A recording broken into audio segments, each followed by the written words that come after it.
नमस्कार, स्वागत है आपका। आप देख रहे हैं प्राइम टीवी। मैं कीर्ति लेकर हाजिर हूं देश और दुनिया की तमाम खास खबरें जिनका सीधा सरोकार आपसे है। तो करते हैं शुरुआत। और ताज नगरी आगरा में फिर से 7 महीने बाद रिकॉर्ड तोड़ कोरोना के केस दर्ज किए गए। शुक्रवार शाम तक आगरा में इस साल के सबसे ज्यादा 39 नए केस सामने आए हैं। वहीं एक कोरोना संक्रमित की मौत भी हुई है। बताया जा रहा है कि साउथ अफ्रीका वाला नया स्ट्रेन तेजी से लोगों को संक्रमित कर रहा है। तो लगातार कोरोना के मामले बढ़ रहे हैं। आगरा में भी नए कोरोना केसेस दर्ज किए गए, जिसमें से एक व्यक्ति की मौत हो गई है। तो ये नया स्ट्रेन जो है साउथ अफ्रीका वाला, वो तेजी से लोगों को संक्रमित कर रहा है।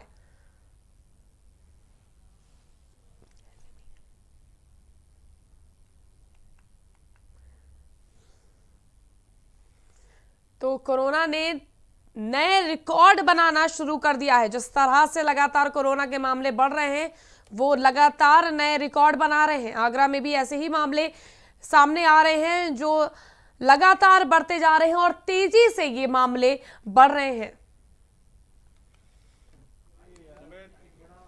नहीं, देखिए, ये जो स्थितियां हैं वो पहले की तुलना में कई ज़्यादा गंभीर है। उसका कारण है, पहली बात तो लॉकडाउन नहीं है सबको। दूसरी बात, जो कोविड की स्ट्रेन है वो डिफरेंट है, म्यूटेटेड स्ट्रेन है। तीसरी बात है, ये जो स्ट्रेन है इसकी फैलने की टेंडेंसी बहुत ज़्यादा है। और दूसरी बात है, जो मरीज आ रहा है वो गंभीर अवस्था में है। तो इस वजह से, और ऑलरेडी जो डॉक्टर्स हैं, स्वास्थ्य कर्मचारी हैं, फ्रंट लाइन वर्कर्स हैं, उनको लड़ते लड़ते 1 साल हो चुका है। तो कहीं ना कहीं मेरे को लगता है एक मेंटल फिटिक का एलिमेंट भी है। अब पांचवी बात है, जो वो हमारी इकोनॉमी भी इस वक्त पे काफ़ी इफेक्ट हो रही है। लोगों को परेशानियां हैं, तो क्योंकि खर्चा इतना हो गया पिछले साल बंद होने की वजह से हमारी इकोनॉमी में काफ़ी फर्क पड़ा। तो इस दृष्टि से इस बार की जो लड़ाई हमारी पहले से कई गुना ज़्यादा टफ है। तो जो मुझे लगता है कि आने वाले समय में कोविड के मरीज हैं कि आंकड़े पिछले साल के आंकड़ों को पार कर जाएंगे, क्योंकि लॉकडाउन है नहीं, लोग नियमों को फॉलो कर नहीं रहे हैं और पूरी सोशल डिस्टेंसिंग, मास्क, सैनिटाइजेशन सब लगभग खत्म हो चुका है। सोनभद्र में बड़ा हादसा सामने आया है। यहाँ लैंको परियोजना में यूनिट के कार्य के दौरान बॉयलर गिरने से 20 से अधिक श्रमिक घायल हो गए।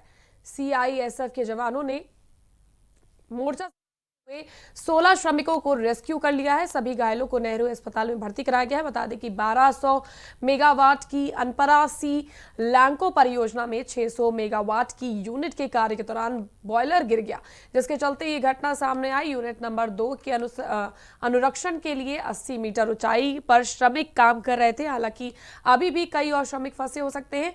सीआईएसएफ के जवान रेस्क्यू ऑपरेशन में लगे हैं। वहीं जानकारी ये भी मिल रही है कि 5 से 6 श्रमिकों की मौत हो गई है।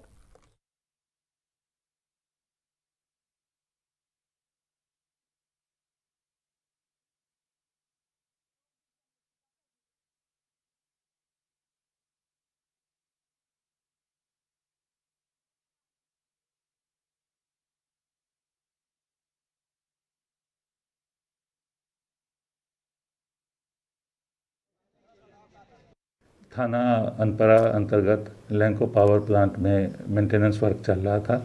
आज तड़के वहाँ पे एक दुर्घटना घटी है, जिसमें कि की वजह से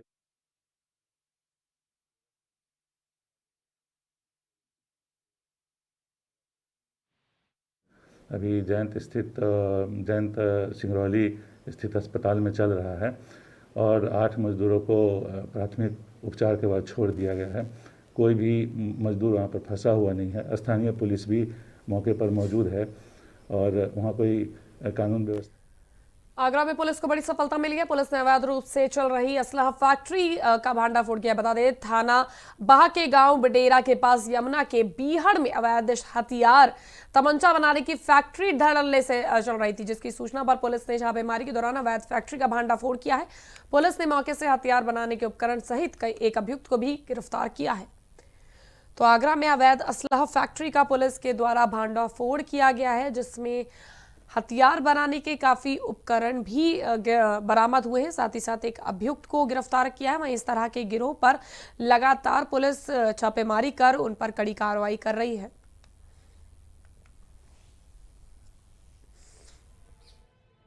ये कल शाम को हमें सूचना मिली थी कि एक गांव बुडेरा थाना बाग क्षेत्र का कि एक व्यक्ति द्वारा अवैध कट्टा जो लोकल देसी तमंचा है उसको अपना लोकल स्तर पे बनवा रहा है, मैन्युफैक्चर कर रहा है। तो सूचना मिलने पर रात को दबिश की गई थी। तो दबिश के दौरान उसके घर पे ये जो अवैध कट्टा बनाने वाले सामान, जो काटने वाले सामान वगैरह और आधे बने हुए कट्टे और 3 बने हुए तमंचे मौके पे मिल गए हैं। और साथ ही मुलजिम भी जो नाम है त्रिलोकनाथ सनाफ अमर सिंह मौके पे मिला है। तो उसको तत्काल गिरफ्तार कर कस्टडी में लिया गया है और उससे पूछताछ कर और सूचना लिए जा रहा है और साथ ही उसको कोर्ट में अपना जो माल बरामद हुआ है उसके साथ उसको कोर्ट में दाखिल। आजमगढ़ फूलपुर कोतवाली क्षेत्र के मुंडवर में एक दावत के दौरान पुलिस की छापेमारी में हंगामा मच गया। इस दौरान दोनों पक्षों में जमकर नोकझोंक हुई। इसका वीडियो वायरल हो गया। प्रभारी निरीक्षक रत्नेश सिंह के अनुसार चुनाव को लेकर एक पार्टी का आयोजन किया गया था जिसमें भारी संख्या में लोग दावत में शामिल हुए थे, जिसके बाद पुलिस मौके पर पहुंची। पार्टी आयोजकों का कहना है कि प्राइवेट पार्टी कर रहे थे, तभी पुलिस ने पहुंचकर वहां मारपीट और तोड़फोड़ की, जबकि पुलिस का कहना है कि पूरे प्रदेश में धारा 144 लागू है। बिना चुनाव आयोग की अनुमति के कोई भी पार्टी करने की अनुमति नहीं है। तो फूलपुर में आजमगढ़ में बड़ी खबर सामने आ रही है, जहां बड़े स्तर पर पार्टी आयोजन किया जा रहा था। 144 धारा लागू होने के बावजूद इस तरह की पार्टी का आयोजन था, जहां पर पुलिस ने पहुंचते हुए पुलिस और लोगों के बीच ये मुठभेड़ हुई। हालांकि पुलिस के बयान कुछ और हैं और वहां पर पार्टी कर रहे लोगों के बयान कुछ और ही सामने आ रहे हैं। तो इसका वीडियो भी वायरल हो रहा है।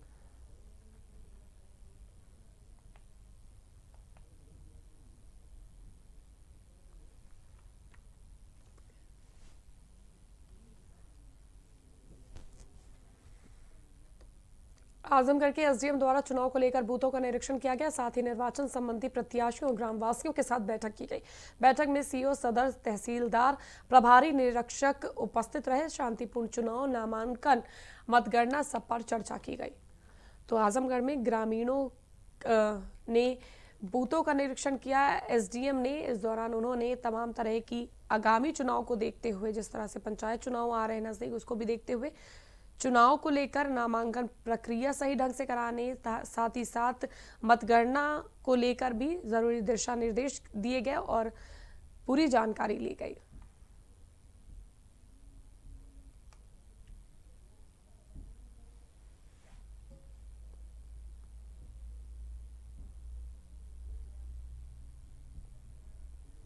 राजस्थान में कोरोना वायरस संक्रमण के मद्देनजर प्रशासन ने सख्ती और बढ़ा दी है। राजस्थान सरकार ने प्रशासन को निर्देश दिया है कि बाजारों में, जिन दुकानों और व्यापारिक प्रतिष्ठानों में मास्क और उचित दूरी के प्रोटोकॉल का पालन नहीं किया जाएगा, उन्हें 72 घंटे के लिए सील कर दिया जाएगा।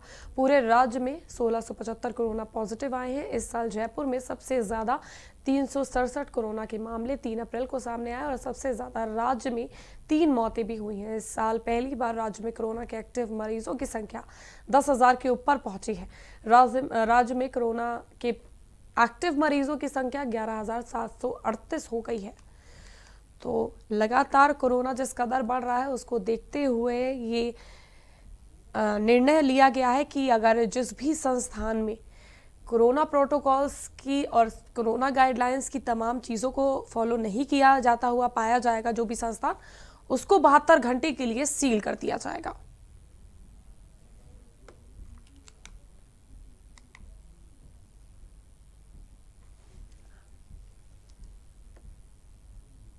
उत्तर प्रदेश में त्रिस्तरीय पंचायत चुनाव का बिगुल बज चुका है। प्रत्याशी मतदाताओं को रिझाने में जुट गए हैं। मतदाताओं से वोट लेने के लिए प्रत्याशी उनसे हर बार की तरह विकास करने की बात भी कर रहे हैं। वहीं प्राइम टीवी की टीम लगातार प्रधानों और जिला पंचायत के द्वारा कराए गए विकास कार्यों की जानकारी जनता से लेकर आप तक पहुंचा रही है। उसी कड़ी में हमारे आगरा संवाददाता अमित शर्मा ने आगरा के ब्लॉक एतमादपुर के ग्राम पंचायत आहारन के मतदाताओं से बात की और प्रधान और जिला पंचायत द्वारा कराए गए विकास कार्यों की जानकारी ली। वहीं ग्रामीणों ने ग्राम प्रधान और ग्राम पंचायत सदस्यों द्वारा भ्रष्टाचार, जातिवाद के आधार पर काम करने का आरोप लगाया है। साथ ही ग्रामीणों ने बताया कि गरीबों को आवास योजना का लाभ भी नहीं मिल रहा है। और क्या कुछ कहा ग्रामीणों ने, देखिए हमारी इस खास रिपोर्ट में। लेकिन उससे पहले मुझे दीजिए इजाजत, फिर हाजिर होंगे देश और दुनिया की तमाम खास खबरों के साथ। आप देखते रहिए प्राइम टीवी। पंचायत चुनाव का बिगुल बज चुका है। प्रत्याशियों ने, राजनीति के खिलाड़ी जो है, उन्होंने अपनी दावेदारी भी शुरू कर, नामांकन प्रक्रिया का भी शुरुआत हो गई है। तो हम आज उसी कड़ी में हमारी प्राइम टीवी की टीम लगातार गांव-गांव जाके दौरा कर रही है और जो पिछले 5 वर्षों में जो प्रधान और ग्राम पंचायत द्वारा जो विकास कार्य गाँव में किए गए हैं उसका सर्वे कर रही है और लोगों से जानकारी ले रही है कि उनके गांव में कितना विकास हुआ है। हमारे साथ यहाँ ये गांव है अहारन, जिसके कुछ लोग मौजूद हैं और हम इनसे जानेंगे कि यहाँ इन लोगों ने जो ग्राम प्रधान यहाँ रहे या ग्राम पंचायत के जो लोग यहाँ रहे उनसे कितनी इन लोगों को मदद मिली, उन्होंने इनके गाँव में कितना विकास कराया है। क्या नाम है आपका? गुलाब भाई। जो आपकी ये ग्राम पंचायत है, अहारन ग्राम पंचायत है, तो यहाँ जो ग्राम प्रधान जो रहे और जो जिला पंचायत सदस्य रहे या जिला पंचायत अध्यक्ष जो रहे उनकी ओर से कितने विकास कार्य किए गए? कुछ भी नहीं मिला सर, आज तक कोई विकास हुआ ही नहीं है। हमारे यहाँ प्रधान रहे संतोष सिंह तो भी नहीं हुआ, हमारे यहाँ जिला पंचायत से जीते तो नहीं हुआ, हमारे यहाँ बीटीसी वाले आए कि नल गड़वा देंगे, ये कर देंगे, ना तो कोई नल है, ना गांव में कोई पानी का साधन है, ना कोई नाली का साधन है, ना कोई मकान आवास दिया गया। हम लोग तो गड्ढे में पड़े हुए साहब, हम गरीब लोग हैं, बंजारा वर्ग के लोग हैं, हम लोगों को कोई सुनते ही नहीं है, ना हमारे लोगों की सुनवाई कर रहे हैं और ना हमारी कोई सुनता है। कभी जैसे आपके यहाँ कोई विकास कार्य जो नहीं हुआ है, आपने जैसे नाली की समस्या है, पानी की समस्या है, अगर ऐसी कोई समस्या है आपकी तो उसके लिए आपने शिकायत की कई प्रधान से या जिला पंचायत जाके? शिकायत की ना साहब, जिला पंचायत में गए थे, वहाँ अहमदपुर भी गए थे, तहसील में लड़के लिख के दे के आए थे, कोई सुनाई नहीं हुई। कहाँ सब कर देंगे सेक्रेटरी से, अब सेक्रेटरी प्रधान तो एक ही है साहब, जब प्रधान सेक्रेटरी एक ही तो हमारा कुछ सुना ही नहीं। संतोष सिंह ये कहते कि हम लोगों को वोट नहीं दिए, अगर सर वोट नहीं दिए प्रधान को तो प्रधान बगैर वोटों को जीत गए क्या? लेकिन कोई क्या है कि हमारे लोगों को 20 घर हैं यहाँ जटुआ गांव में, और हमारा तो गांव जटुआ और बंजारे सब एक ही मान लो, लेकिन वो कहते हमको वोट नहीं दिया इसलिए विकास गांव का कराया नहीं उन्होंने, किसी कीमत एक ईंट नहीं लगाई, कभी एक खरंजा नहीं किया, कभी उठ के देखा ही नहीं आकर के उन लोगों ने। आज भी समर 200 समर संतोष सिंह के पास हैं, लेकिन जो बघेल प्रत्याशी को खड़ा कर रहे हैं उनको दे रखी, वहाँ पे बघेलों को बांट रहे हैं। लेकिन आज ये नहीं कि बंजारे इतने परेशान हो रहे हैं पानी के लिए। एक धर्मपाल जमाने की एक हमारे यहाँ समर लगी हुई है टंकी, उससे पानी आता है, कभी लाइट आ जाती ले लेते हैं पानी, नहीं साहब बहुत परेशानी है, दूसरे ट्यूबवेलों से भर के लाते हैं, गाँव वाले भरने देते नहीं है क्योंकि वो लोग खुद परेशान हैं। गाँव में भी जब लाइट कट जाती है तो वो खुद परेशान रहते हैं, हम लोग को पानी भरने देते नहीं है। साफ है, इनका आरोप है कि प्रधान ने जातिवाद के जातिवाद को देखते हुए वोट का आरोप लगाते हुए इनकी तरफ विकास कार्य नहीं कराया। और भी लोग मेरे साथ मौजूद हैं, इनसे भी जानेंगे कि इनको कोई सुख सुविधा प्रधान के द्वारा जिला पंचायत अध्यक्ष के द्वारा मिली या नहीं मिली है। क्या नाम है आपका? मोहम्मद सलीम। आपके गाँव में विकास जिला पंचायत और ग्राम प्रधान द्वारा कितना किया गया है? कुछ नहीं किया सर, हम लोग प्रधान के पास गए भी थे और यहाँ भी एक समर लगवाई थी प्रधान जी ने सरकारी स्कूल में, तो मैं उसके पास गया था। मैंने बोला साहब हमारा गांव देख लीजिए, हमारे गांव में नाली नहीं है, बरसात में पानी इतना इतना भर जाता है, बच्चे परेशान हो जाते हैं पानी के लिए, हम एक एक बूंद के लिए तरस जाते हैं। लेकिन वो बोले हाँ हम आएंगे आपके यहाँ समर लगवा देंगे, नालियाँ निकलवा देंगे, खरंजे निकलवा देंगे, लेकिन हमारी कोई सुनवाई होती नहीं है यहाँ पर, करते नहीं। सीधा आरोप है कि यहाँ प्रधान द्वारा विकास कार्य कोई भी नहीं कराया गया। मेरे साथ एक महिला खड़ी है, महिला से ही मैं जानूंगा अभी इनसे कि यहाँ कितना विकास कार्य हुआ है। क्या नाम है मैम आपका? हमारा भागो नाम है। कोई विकास नहीं। यहाँ कितना विकास कार्य कराया गया प्रधान द्वारा? नहीं, कुछ नहीं कराया प्रधान ने कुछ नहीं कराया। प्रधान के पास हम जाते हैं, हमारी मोहर भी नहीं लगाता है। आधार कार्ड हमने लड़की का बनवाया था, आधार कार्ड के लिए मोहर भी नहीं लगाई। प्रधान कहता तुमने वोट दिए, अब वोट नहीं दिए हैं तो प्रधान कैसे हो गए? वो क्या कारण मानते हो कि वो आपका जो भी आप जिस काम के लिए जाते हो काम नहीं करता? क्या नहीं कारण करता, मानते हो? कोई काम नहीं करता, हमारा कोई काम प्रधान संतोष कुछ नहीं करता क्या है। कारण था उसका? उसका ये क्या क्या कारण है, वो हमारा सुनता ही नहीं हमारी है। और भी एक महिला मेरे साथ खड़ी हुई है, इनसे भी जानेंगे अभी कि इनको क्या सुख सुविधा मिली है। क्या नाम है आपका? अच्छा, आपको शौचालय मिला है सरकारी तरफ से या जिला पंचायत की तरफ से? हाँ, शौचालय मिला, खाली हुआ, कुछ नहीं मिला, कुछ सुविधा नहीं, ना खरंजा की, ना बाथरूम की, और ना पानी आप लोग लेने कहाँ से जाते हैं? पानी लेने जाते हैं, वहाँ बाग से दूर से पानी आता है, भर के लाते हैं और गाँव वाले गाड़ी देते हैं, कोई सुविधा नहीं है। ग्राम प्रधान द्वारा कोई हेडपम्प या समर की व्यवस्था आप लोगों के लिए की गई है? कुछ नहीं है, कोई सुविधा नहीं, ना खरंजा, ना पानी की, ना कोई समर की, कोई सुविधा नहीं है। झोपड़ी पड़ी, छप्पर में रह रहे हैं, झोपड़ी पड़ी, बहुत गरीब है हम, 5 बच्चे मेरे। कोई आवास योजना का लाभ आपको मिला? कुछ नहीं, छप्पर में रहते, कुछ नहीं मिला। कॉलोनी आती सीधा इन लोगों का आरोप है कि जो ग्राम प्रधान द्वारा कोई विकास कार्य इनकी तरफ नहीं कराया गया है और ना ही इनको कोई सुख सुविधा ग्राम प्रधान द्वारा दी गई है। यहाँ तक कि इनको जो बता रही है कि झोपड़ी में रहने को मजबूर है, इनको आवास योजना का लाभ भी प्रधान द्वारा नहीं दिया गया है। आप मैं अपने कैमरा से कहना चाहूँगा कि जो सामने TTSP टैंक की टंकी जो बनी हुई है वो दिखाएं। इस टंकी की हालत को देखकर आप अंदाज़ा लगा सकते हैं कि ये टंकी कब बनाई गई होगी, कब इसका निर्माण किया गया होगा। ये जगह जगह जर्जर हो चुकी है और यहाँ ग्रामीणों का कहना ये भी है कि ये जो इसके अंदर टंकी प्लास्टिक वाला जो रखा जाता है वो भी नीचे से टूट गया है और जब तक ये इसके अंदर पानी की सप्लाई आती है तब तक ये उसे काम करती है, उसके बाद टूटने के कारण इसका पानी जो है वो निकल जाता है इसमें से। तो मेरे साथ कुछ ग्रामीण है, इनसे मैं जानूंगा, ये बताएंगे कि इस टंकी की वास्तविक सच्चाई कब है। क्या नाम है आपका? चंदू। ये टंकी जो बनी हुई है टीटीएसपी, ये इसका निर्माण कब हुआ था? 2012 में हुआ था साहब। तो उसके बाद से जो अभी मौजूदा प्रधान जो रहे थे उन्होंने इसकी मरम्मत भी नहीं कराई, कोई भी साफ सफाई नहीं कराई? कुछ नहीं कराया साहब प्रधान ने। तो इस टंकी में क्या कमी है? इस टंकी में फटी हुई है, नीचे से पानी निकल जाता है, नीचे से पानी भरा जब तक चलती है जब तक रहता है पानी इसमें, तो लाट जाने के बाद में उसमें पानी ख़त्म हो जाता है, फिर दिक्कत आती है पानी की बहुत ज़्यादा। आप कोई नल पशु रखते हो अपने पास? पशु है आपके पास? तो उनकी पानी की व्यवस्था कैसे करते हो? पानी की व्यवस्था दूर से भर के लाते हैं, कहीं नल गड़े नल से लेके आते हैं बाहर से, यहाँ बहुत बड़ी दिक्कत है। तो कभी शिकायत प्रधान से कभी की इसके लिए कि टीटीएसपी टंकी जो है वो टूट गई है? प्रधान कोई सुनते नहीं है, आके देखते नहीं है, प्रधान यहाँ मिलते नहीं है, रहते नहीं है। पहली बात तो यहाँ हम जाते हैं, आगरा रहते हैं वो लोग, और जाते हैं तो मिलते नहीं है वो। अब क्या करें, बड़ी दिक्कत हो रही है पानी की। और पानी कितना दूर से लेके आते हैं आप? पानी 2 किलोमीटर दूर से लेके आते हैं पानी। तो आप ही लेकर आते हैं, घर की महिलाएं पानी लेकर आती हैं, बच्चे भी लेकर आते हैं, कौन कौन लाता है? सारे बच्चों को इकट्ठा होकर लेके जाना पड़ता है जब पानी लेके आते हैं, बड़ी दिक्कत हो जाती है सब। तो साफ बिल्कुल इन लोगों का कहना है कि पानी की एक यहाँ बहुत बड़ी समस्या है। पानी के लिए इन लोगों को कम से कम यहाँ से 2 किलोमीटर दूर जाना पड़ता है, तब जाकर ये पानी लेके आते हैं और उसमें भी घर की महिलाओं को साथ इनको लेना होता है, तब जाके ये पानी की पूर्ति कर पाते हैं। मैं कहना चाहूँगा कैमरामैन से, पीछे एक मकान दिखाएं। ये मकान बहुत पुराना मकान है और आज हम 2021 में चल रहे हैं और ऐसा मकान देखकर मुझे लगता है कि इस गाँव में वास्तव में ही विकास नहीं हुआ है। ये मकान शायद अगर हम अंदाज लगाएं तो कम से कम 50 साल पुराना मकान होगा, हो सकता है उससे भी ज़्यादा हो, लेकिन अनुमानित है 50 साल के पुराना मकान होगा। और आज की स्थिति में भी इसी मकान में जो यहाँ रहने वाले हैं वो आज भी इस पर निवास करने के लिए मजबूर है, क्योंकि यहाँ विकास कहीं भी किसी को नहीं मिला। यहाँ मकान की बात करें तो किसी को भी आवास योजना का लाभ यहाँ अभी तक नहीं मिला है। एक मैं आपको दिखाना चाहूँगा, ये सामने एक खुला सा मैदान आपको नज़र आ रहा होगा। ये यहाँ खुला मैदान था, ये जिनका ये मैदान दिखाई दे रहा है खुला मैदान, वो महिला मेरे साथ में, उनसे जानेंगे ये जो इस समय खुला सा मैदान जो नज़र आ रहा है ये वास्तव में पहले क्या था और आज इसकी स्थिति ऐसी कैसे हो गई है। क्या नाम है आपका? परवीन। जो ये मिट्टी का टीला सा जो दिखाई दे रहा है सामने, ये क्या था पहले? मेरा भी कच्चा मकान था, ऐसे ही था सामने वाला। ऐसी बरसात हुई थी, सुगिर पड़ा था, मेरे गेहूँ फेहूँ सब दब गए, राशन भी खाने का दब गया। तो इसके अंदर पहले आपका मकान था, हाँ। बरसात आई और आपका मकान ढह गया, उसमें आपका सामान वगैरह सब चीज़ दब गई उसके अंदर। तो उसमें आपका नुकसान भी काफ़ी नुकसान हुआ होगा? बहुत मेरा नुकसान बहुत हुआ था, इतना नुकसान हुआ खाने से भी परेशान हुआ। फिर आपने उसकी शिकायत प्रधान वगैरह किसी से आवास के लिए की? करी थी मैंने, उसने कुछ नहीं सुनवाई करी थी मेरी। ऐसे कह रही बरसात तो होती है, हम क्या करें।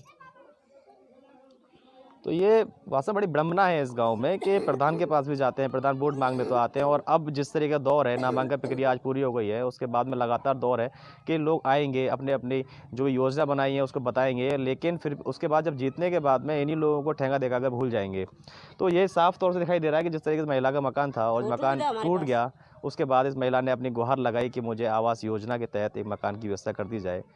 समझ में नहीं आता है कि प्रधान जो है जीतने के बाद में ऐसा क्यों करते हैं। जो योजना सरकार द्वारा उनको देने के लिए प्रधान चुना गया है, फिर भी वो जनता तक नहीं पहुंचाते हैं। और साथ में मैं एक चीज़ बताऊंगा, ये महिला, ये जो योजना चल रही है इस समय पर, वहाँ सिलेंडर जो उज्ज्वला योजना है उसमें गैस सिलेंडर देने की योजना है, और यहाँ ये महिला आज भी इस चूल्हे पे ही अपना खाना बनाती है। और जो हमारे प्रधानमंत्री जी कहते हैं कि हर घर में गैस की सुविधा होनी चाहिए, उज्ज्वला योजना का लाभ सबको मिलना चाहिए, लेकिन यहाँ वास्तव में प्रधान और जिला पंचायत की ओर से कोई भी ऐसी चीज़ और एक ऐसी उपलब्धता इन लोगों को नहीं दी गई है जिसका इनको वास्तव में लाभ मिला हो। आज भी ये लोग शौचालय की अभाव में खेतों में जाने को मजबूर हैं और गैस के अभाव में चूल्हे पर रोटियाँ सेकने को मजबूर हैं। आगरा से Amit Sharma, prime TV news.